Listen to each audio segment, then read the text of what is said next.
Jau 5. reizi mūsu valsts galvaspilsētu tumšākajā laikā izgaismo, priecē un rada svētku sajūtu gaismu festivāls Staro Rīga.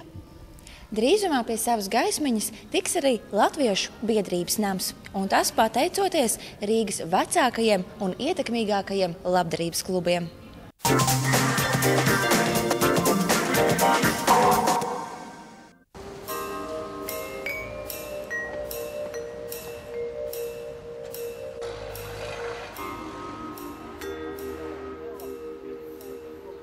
Es esmu viena no rotariešiem.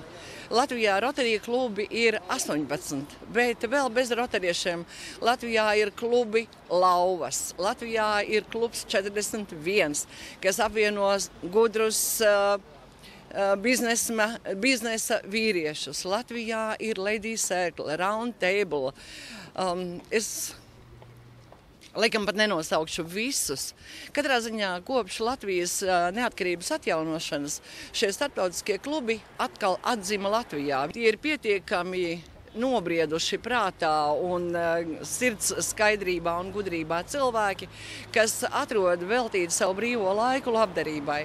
Visu Latvijas klubu pārstāvji satikās īpašā pirmssvētku ballē Latviešu biedrības namā. Spožas gaismas mirdzēja ne tikai svinīgajā pasākumā. Par ballētāju saziedotajiem līdzekļiem turpmāk tiks izgaismots Jāņa Rozentāla darinātais panno, kas līdz šim vientulīgi Grimis Merķeļa ielas pelēkumā.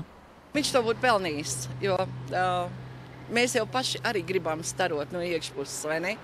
Un, jo gaišāki mēs būsim, jo mūsu dzīve arī būs gaišāka. Un citam palīdzot, mēs varam, nevienmēr ir vajadzīgs naudas maksas, ir dažkārt vajadzīga tikai uzmanība un laba griba.